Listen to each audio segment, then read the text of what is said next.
Yeah, this morning I shared the same discomfort as my colleagues. I do feel much better now. And let me start with how I met Peter. And actually, I should admit that Peter and I met online. But stay with me. Wait. Actually, let me try to avoid misunderstanding. I did read an article that Peter wrote on how the healthcare industry can learn from the nuclear industry. And so in a moment of deep Italian passion, I wrote an email to him and said, look, it is what I always believed, and let's try to have some synergies and how everything started. So we start checking what are the big differences between the healthcare industry and the nuclear industry. And obviously, there are many. First of all, everybody, sooner or later, will need healthcare, while nuclear is always challenged. And most importantly, imagine something happened in an hospital in Japan, you probably even will not know. If something happens in a nuclear power plant in Japan, will cost billions of dollars everywhere else in the world. So we have some differences there, but we have also some big similarities. First of all, we are both high reliability.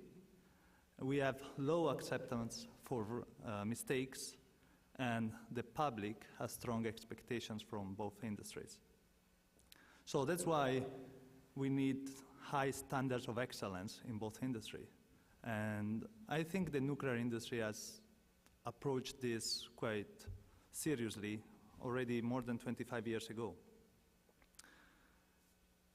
We started doing comprehensive interorganizational and international peer reviews.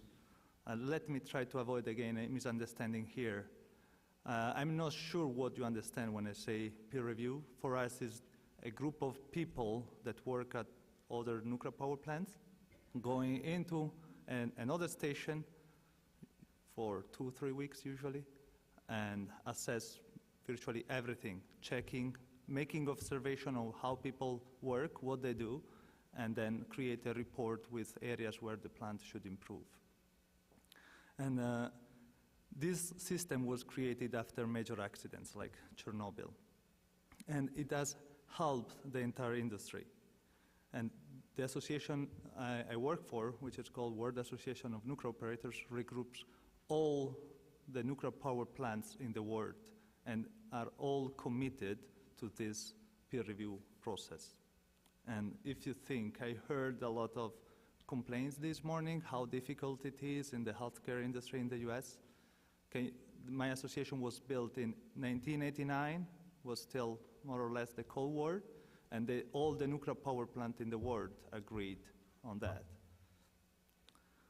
So the peer review for us is completely different from the regulatory process. It is a voluntary process, but once you commit, you have to do it. And we do not check against minimum requirements, but we have accepted international high standards of excellence, and we check against this one. In addition, we identify good practices, and we try to share this across the entire world, so an improvement can be shared more easily. At the same time, basically the goal is that everybody succeeds. As I said before, we cannot afford another nuclear accident or even a low performance, so the stakes is very high. The most important thing during a peer review is observation. Everything I learned in my career is that if you want to understand performance, you have to observe people work. And so we do peer reviews going into the field, checking what people do, and then remote it back in a performance-based approach, trying to understand why people took some decision or made some errors, and then try to fix it as soon as possible. I have only one slide to show you. to show you the performance improvement. These are just 4 of the measures that I wanted to show. The first one on the top left-hand side, it is about the production, okay, when a plant is ready to produce. And if you see from the 90s to 2014, this is an average around the world. We improved consistently. So the other 3 are safety measures, and we want to minimize the numbers there. The next one to it is about automatic stop of the reactor. Something was wrong, and the reactor was shut down safely. And obviously, you don't want it. You want that everything is fine. And again, a big improvement has been done in the last 25 years. Industrial safety accidents, I think it is common in many industries. And another indicators about radiation exposure. People that work in a nuclear power plant, they get radiation, and it has been significantly reduced in the last 25 years. And I'm proud to say that the peer review process did help to achieve these results. So I believe that this kind of process can be easily transferred also to the healthcare industries. And actually, we have also started some pilot project with Peter.